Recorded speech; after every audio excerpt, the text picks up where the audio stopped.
first up is the Venerable Robina Courtin. Now, Venerable Robina, or Ven Rob, as she's called, a little bit like J-Lo. I think we should all start calling her Ven Rob. Ven Robina was ordained as a Tibetan Buddhist nun in 1977. She was the editorial director of Wisdom Publications until 1987, and then editor of the international Buddhist magazine Mandala until the end of 2000. In 1997, she founded the Liberation Prison Project, which works with people in prisons throughout the US, helping them with their Buddhist practice and studies. Pretty amazing. She's an incredible teacher. Her teachings are unrelentingly challenging, hard-hitting, serious, funny, visceral, inspiring and empowering, but you'll see that for yourself. Ven Robina specialises in applying the wisdom of Tibetan Buddhism into contemporary life, using examples from TV, magazines and film. She has taught meditations to prisoners all over the world, and if you don't think that is difficult enough, she's also had to work with Judith Lucy on her show on the ABC called Spiritual Journey. So, from prisoners to Judith, and she developed a particularly close connection with people who were undergoing life sentences in the USA. She's also the subject of an award-winning Australian documentary called Chasing Buddha. Now, to present working with disturbing emotions in everyday life, and that is not just about her having to sit next to me during lunch. Please put your hands together and welcome a woman who was once mistaken for Ronnie Corbett in the back of a cab in London. True story, Venerable Robina Courtin. Disturbing emotions, that's the topic, I think. Working with them. Well, I should give you some context, I think. And the context here is Buddha's view of the mind, his model of the mind, you know, and really, not joking, saying, but really Buddha is, his expertise is the mind. He didn't use the word psychology back then because he didn't speak Greek, you know, but his deal is the mind. That's what he deals with. But he's got a lot of very different views from the people this morning. Maybe it comes down to the same thing, but you ask a meditator where their brain is, they wouldn't have a clue. And they don't study the brain, they don't know those things, but they study their mind, you know, and that's the cognitive processes themselves, and maybe that's what you're doing as a Buddhist. And the expertise of the Buddha, like, you know, these techniques, some of these techniques, they're called meditation, but they're just brilliant, marvellous, sophisticated psychological techniques that have been around well and truly before the Buddha. He took them from the Hindus, you know. They're happy to share, they don't mind. But because we have so many cliched ideas in our culture, as soon as we hear the word meditation, you know, we lose the plot, we get all mystical and strange. But actually they're really rigorous, disciplined, marvellous, sophisticated techniques that enable a person to know their own mind, you know. So one of my teachers, Lama Yeshe, he says we need to be our own therapists, we need to be our own psychologists, and that's not a joke. And I think that's the essence. If you're doing this, then you're on track working with Buddha's approach to life, you know. So you get it right, if you get past all the religious thing, like I'm a nun, you know, get past all this. And this is, I think, a bit of a surprise to us because we're so used to seeing the religious packaging, we don't notice it's the mind. Then we hear the word meditation. And if we hear spiritual, we think soul, we think spirit, and we think it's something mysterious. But that's not the Buddhist approach. Because, you know, so for the mind for the Buddha, like I said, is the cognitive process. But it goes to much deeper levels. We've got the intellectual, we have the emotional, the feelings, unconscious, subconscious, instinct, intuition. The word mind in Buddhism, used synonymously with the word consciousness, covers all of this. And so that, like I said, that's the stuff that we're trying to become familiar with. And why would we want to become familiar with it? Because it runs the show. As far as the Buddha is concerned, we're not made by someone else. We're not plonked on this earth, you know, which was all what we think. I didn't ask to get born, it's not my fault. Well, Buddha says it is. We create the cause to be who we are, and we come programmed with our stuff, you know. And so our job, the onus is on us to know our own minds deeply and well, because that runs the show. So if you think about it, we have body and we have speech, you know, which we give a lot of power to. But for the Buddha, they're just the servants of the mind. They're the servants of the thoughts and feelings and emotions. So this is also where in Buddhism, and this is where it sounds a bit like religion, morality and ethics comes into it. But it's a very basic thing, and this is a basis in Buddhist practice. The basis of morality in Buddhism is nothing coming from on high, but it's the simple, you know, conventional thing that you can prove that an action that isn't good is one that harms another. And an action that's called good is one that benefits another. It's pretty reasonable. You know, you do your market research in this room, and we can all agree 100%. We don't want to be killed. We don't want to be bad-mouthed. We don't want to be kicked in the teeth. We don't want to have our things stolen. And you look at the dogs and the mice, they're the same. Taking care of others and not harming them is the basis. So if that's so, and this is what causes happiness, Buddha says. We all want happiness, which is this, and we don't want suffering. So taking this as our basis, then what would we do? What's the action from this? Well, we have to look into the mind. The very first level of practice, actually junior school level, is you control your body and speech. You behave nicely. You zip your lip and keep your hands to yourself. You do what your grandma told you. You behave well. And then on the basis, then having done this, you can begin to go to kind of high school where you now can start to look into your mind, developing these psychological techniques and observing the mind. So what's in there? What's Buddha's deal? What's his model? Well, it's really simple, actually. Deceptively simple, embarrassingly simple, but don't underestimate it. Buddha's view, it says, if we look into our mind, we're going to find 3 categories of states of mind. We're going to find those that are positive, those that are negative, and those that are neutral. Well, forget the neutral, they're neither here nor there. Our business is the positive and the negative. But right at the beginning, the business is to identify the negative ones or the disturbing emotions. This is one of the many synonyms for negative state of mind. These are the ones the Buddha says that cause us suffering. The extent to which I have them is the extent to which I suffer. So don't think of it in a moralistic sense, like you shouldn't feel bad, you shouldn't be angry because someone said so. The Buddha's first point is if we can start looking into our minds and recognize these disturbing emotions, and they're hardly rocket science, we all know the words: anger, fear, low self-esteem, jealousy, depression, anxiety, we've all got them. He says that what we have to learn to see, first identify them and then see that that's why I suffer. So it's almost like you've got to cultivate some compassion for yourself first. And then the action from this, if I can see that I don't want to be miserable, I don't like the experience, I don't like the heartbreaking experience of jealousy and anger and depression, which I think we can agree, he says, okay, what can you do about that? Well, our problem in our world is because our philosophy says that I'm jealous because he did that and I'm angry because she said that, then naturally the action would be to do something to the people out there. Because as far as we're concerned, they're the main cause of our problem. Buddha says, sure, Fred punched you in the nose, not cool. But that's his problem. Yours is the anger. And so what all Buddha does is he doesn't deny the external, he simply factors in the internal.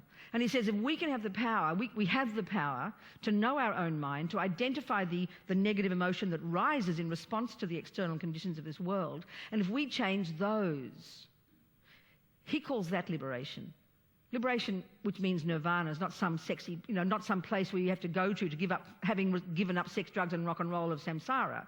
Nirvana is a word, really speaking simply, that refers to the mind of the person who's done this job that Buddha says we can do, of identifying what's there, identifying the emotional, the negative ones, unpacking them, unraveling them, deconstructing them, and actually changing the actual cognitive process that go on inside, that are at the basis of these emotions. And that's what you're doing as a Buddhist. And if you're not doing that, you're not a Buddhist. If you're walking around in a bunch of robes with a bald head looking holy and being mindful, that's not being Buddhist. As Lama Zopa says, thieves need mindfulness. It's hardly holy, So being your own therapist, taking responsibility, knowing your own mind, and having this confident view that yes, there is anger and depression and jealousy and low self-esteem, and it does paralyze me, but hey, you know what? It doesn't define me. It isn't who I really am, and I can change it. This is the basis, So to have that kind of confidence. And then, of course, that means we need to have the courage to want to look inside. In these meditation techniques that they teach, which have come from thousands of years ago, this simple type of technique called concentration meditation, this marvelous, as I said, sophisticated psychological tool, one of the first signs of success in learning to develop these introspective techniques is you think you're getting worse. And then we freak out, But it's like when you go to the gym and you decide, you're a bit fat and floppy and you want to start looking like Arnie Schwarzenegger. So you go to the gym. Well, believe me, you don't feel good on the first day. You think you're getting worse. You've discovered muscles you thought you never had before, but you know it's a good sign. So we're not getting worse when we look into our mind. It's only because we've never looked into it before. It's not part of our education. And I don't mean the brain, I mean the actual processes themselves, the actual thoughts and feelings and emotions, which is an interesting way to think about it. To look into the way the mind works itself, it's kind of scary. Because everything in us wants to either live in denial of it, to feel guilty about it, which is really neurotic, or to blame everybody else. So this process is one of accountability, having the courage to look into the cancer, to look into it and to look at the mess that this crazy stuff is. Because if you want to change it, you have to identify it. You know, you can't just be superficial in saying, oh, there's a cancer, oh, I don't want to look at it. You've got to identify it with your microscope and know its exact nature so you can then find the antidote. Well, this is the job, and it's the toughest job we'll ever do. Who wants to look into their depression? Who wants to look into their fear? But this is the job. But it's a particularly interesting approach because, you know, because the basis of most of our models of the mind in our culture are that it's physical, brain, genes, whatever, although indeed this morning talking about, you know, conditions, clearly. When you go to your therapist, usually, you know, what we need to do is look back into the conditions of our life, because that's the philosophy we have. We believe we're made by our parents. You know, so we look back into what the parents did, we look into the past, and we look into the external events. But this approach that Buddha's got, and hear it, is a distinct difference, and it's extremely tasty. You're looking into the thoughts themselves. So when I go to my therapist and what's your problem? It's anger. Well, you know, daddy did this and mummy did this and the partner did this. This is helpful. It's good to know the conditions. But to actually learn to have techniques that enable you to look into the actual process of the anger, first the emotional level and then the cognitive level beneath it, at the bare bones of the emotion. Get down to where you see it's a series of elaborate thoughts. It's a very vivid and very powerful story that you believe absolutely is the truth. So to have the courage to go into that and unpack it and learn to see how it isn't always true and then learn to see how you can actually change it, that's the point. It's scary, but it's the most tasty job we'll ever do. And it's the most courageous because we're not trying to push it away or blame everybody else or live in denial or have guilt. Guilt and blame are identical. The difference is the object, you know. You did this and you're a bad person. Or it's I did this and I did that and I'm a bad person. I remember Martin Luther King even saying one time, it's okay to be angry, it's okay to find fault, but then you say, what can I do about it? It's the same with your own mind. You need to see what's in there, but then you just don't beat yourself up. That's useless, it's impotent. We then say, what can I do about it? Well, the Buddha says you can change it. We're discovering, you know, they're calling it neuroplasticity, and somebody last century said it was the greatest finding of the 20th century. Well, I'm happy we're catching up with the Buddha. He told us this 2,500 years ago, you know. I'm very happy we're catching up with him. We can change. We're not stuck with what we've got.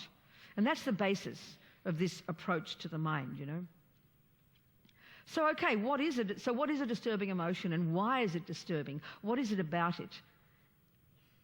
And how is it different from a so-called positive one? I mean, these words kind of sound almost cute, positive, negative, you know.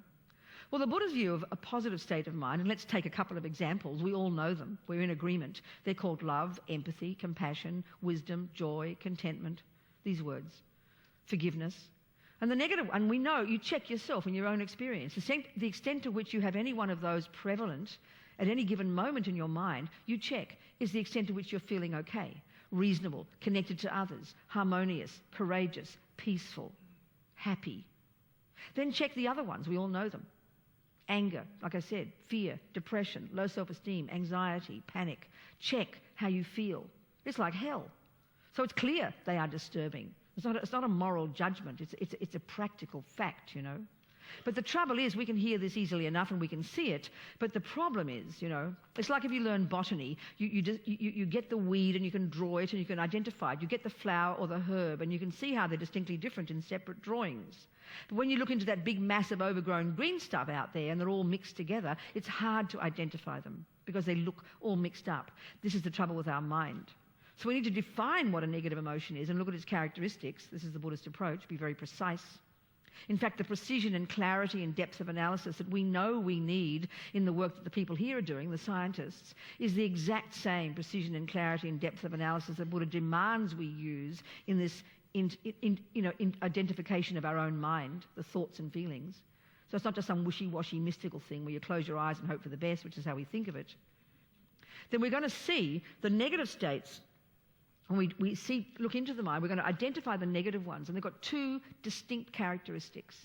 The first one, and it's indicated by that term, disturbing emotion. Check it out. Not hard to prove. It's disturbing. For me, it's like hell. That should be enough for us to never want to have it again. The second one, though, is really tasty, you know. Is someone going to tell me the time here, or do I have to be clairvoyant and know when it's 2:30? God. It'll come when I'm ready. Okay, thank you. It just says mind and its potential right now. Okay, I have 10 minutes to go.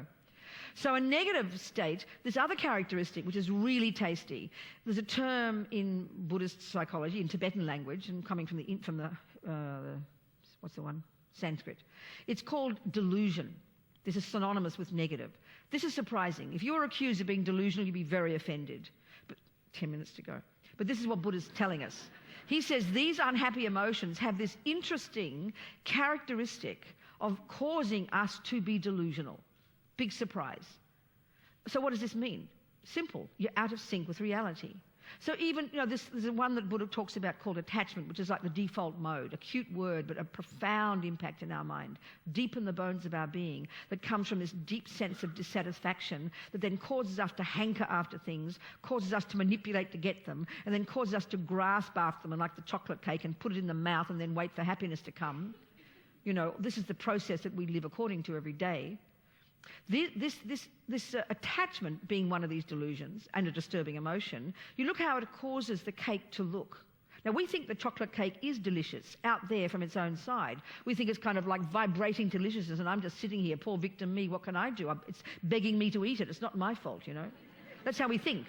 But in reality, Buddha says our mind, in particular, the particular state of mind called attachment, which is deep in our bones, is making up this insanely ridiculous story about the cake that just isn't true. We're delusional. There's a neediness there. There's a sense that I'm not enough, which is also not true, Buddha says, because we are enough. We should be blissful with who we are, but we think we're not enough. We think we don't have enough, so we hanker. Then you're looking for something out there, and then you grab the chocolate cake, and then instantaneously this story arises. The cake that we see is this divine, delicious chocolate cake that when I eat it, it'll make me happy. That's the cake we see. Well, the Buddha's saying that cake doesn't exist. It's a fantasy. You've got your rose-coloured spectacles on. And then that's the thing you expect when you put it in the mouth. So that's delusional. When you're in love with somebody, they look like they're God incarnate, don't they? The tip of their toe down to their smelly toenails, they look divine. 6 months later, or less than that usually, have a look at them now. You can't believe. But he hasn't changed. He hasn't even got much fatter. There's no more grey hair. What's changed is your mind. The attachment has died down, and now it's taken place by aversion. You look at him in the bed, you can't believe this person next to you. What's changed is your mind. The story in the mind has changed. We know this, but it's embarrassing to admit it. But we're convinced he has changed. If only I knew what he was like 6 months ago. He was always the same. You just couldn't see him because you were blinded by your dazzling view. Your mind made up a story. Well, if that's not delusional, I don't know what is, So the Buddha's deal very much, talking this morning about truth, that's Buddha's thing. Finding out what's real and what's not. And the method for doing this is identifying these neuroses, which happen to cause us suffering, and which happen to be liars, happen to be delusional. So sorting them out, and then removing them from one's mind. Because Buddha's very interesting, If I go to my therapist and I say to them, would you please give me methods to get rid of all ego, all jealousy, all depression, all anger, all attachment, all fears, and have love and compassion for all living beings, they will think I'm a psychotic person and give me a pill and lock me up. But this is actually what Buddha's saying. Don't mystify it. This is his point. That's what he means by these words, liberation, Don't think it as religion. It's a psychological, doable state that Buddha says just naturally everyone has the potential to accomplish. This is what he's saying, So, and that state is what? Well, keep it simple. The goodness in us, the love and compassion and wisdom and harmony and this stuff and intelligence and joy and creativity, all the things we're talking about, these are, the Buddha says, at the core of our being. They're not wishy-washy things. The more attachment and fears and jealousy and anger you have, the more small you are, the more cut off you are, the more bereft and lonely and freaked out, and therefore the more needy and manipulative and harmful to others. And then as you get rid of these, it's like you're literally expanding your own mind and cultivating the stuff that's already there. The goodness is coming to the fore. As you remove the pollution from the water's already there. The H2O is there. You're just allowing it to come to the surface. This is the Buddhist approach. So the goodness is there. It's at the core of our being, the Buddha says. So by focusing on the pollution, initially, focusing on the delusions and neuroses, identifying them with courage and clarity, and gradually changing them at a cognitive level, beneath the emotions, this is how we change. This is a doable, practical, ongoing, progressive job. Takes time. Don't hold your breath, It's something practical. This is the Buddhist approach, 6 minutes. Ask some questions. I've said enough. I talk faster than everybody else. No, not really. Everybody this morning talked really fast. It was good, except for Dr. De Bono. He talked nice and slow. So do you have any questions? Anything? Questions? I know you didn't prepare for questions, but it's all right. Yes, darling. Go. Sweetheart, what's your question? I have a question in relation to my understanding where I'm at the moment is that fear, anxiety, and the more horrible feelings That's right. have a purpose. What, darling? They have a purpose. What do you mean they have a purpose? To make you miserable. Yeah, that's a great purpose. Fear might teach you to be careful. Of course, if you break your leg, that will teach you not to break your leg again. But what a wonderful lesson to never have to break your leg again. Given that we do have, I get your point. Given that we do have fear and anxiety, we can learn to work with them. Absolutely, honey. There's no question. We can use them as grist for the mill. But the goal is to go beyond them.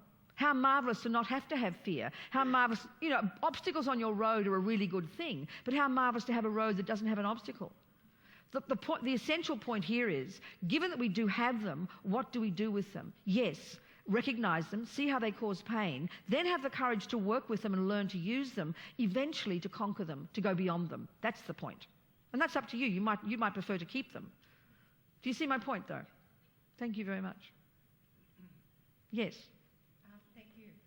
If we're working with children, at what point and what age and how might an educator develop the mind and its potential? I'll tell you, I understand. And deal with all of this? Absolutely. Let's keep the mic. Let's say your question was, how do I teach children piano? What would your first answer be? You'd have to have a piano teacher and expert to teach them. No. The question is, how will I help children play piano? What do I have to do? I have to know how to play. That's right. So the extent to which you know your mind is only the extent to which you can help another. So there's no other answer. And we don't have that view in our culture because we think we've got to look in the brain to know the mind. But you have to learn to be introspective. You have to know your anger, your fears, your jealousy, your potential, your love, your compassion.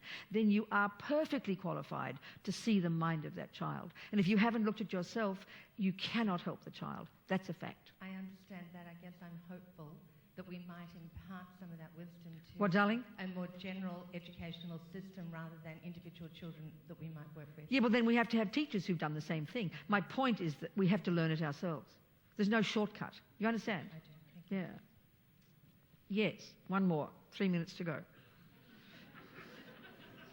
Yes. Talk. Sweetheart, here. Oh, sorry, you missed out. I'm sorry, darling. Yes, talk to me. Okay, when you're talking about positivity being at the core of our being, the point I just realised there is that to focus on the good things is a conscious choice, and that we heard earlier that the negativity bias is automatic, it's innate. So to be positive, we have to forge a conscious So what's the practice. question? So my question is, Yeah. how do we encourage the conscious practice of positivity versus the Well, if you're playing automatic if you learn to first play the piano, you can't play it, can you? How do you learn to be positive? It means to play the right notes. You have to learn the techniques. The same with your mind. It's exactly the same. You learn to know what the mind is. You learn to know what a negative one is, what a positive one is. You observe what's more prevalent within you using these introspective techniques, and then you practice lessening the negative thoughts and growing the positive ones. Then you end up being like Mozart. It's the same. It's the same. It is simple. It is simple. What's the first step? The first step is know you can do it. Right. Have confidence. Yeah. Thank you. Yes, over here. One more. 2 minutes. I understand that the Buddha in his cultural background... He what, darling? I understand that the Buddha himself didn't know what to do with women. Oh, rubbish. Of course he did. Look, I'm here. I'm the proof. Not true. You're a lot later than... You're not as old as him, right? In his day, he didn't know what to do. He did. He had his mother and his sister. All the girls became nuns as well. He figured out. It's okay. It's space and time, darling. It's just India. That's how it was, you know. It's okay. And all the girls have been boys countless lives, and the boys have all been girls countless lives. So, you know, that's the way it is. Join the club. Time to finish. Thank you very much. But no, I've got 1 minute.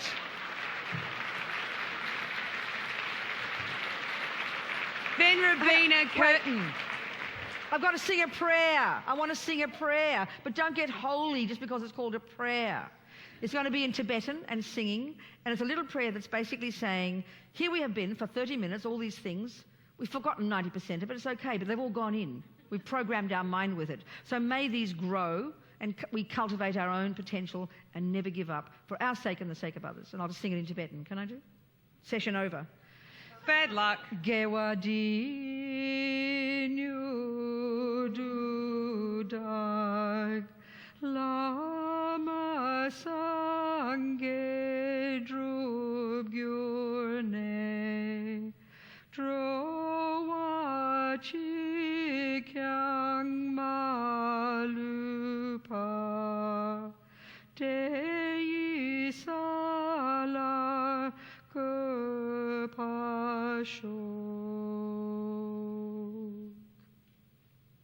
Okay. Thank you.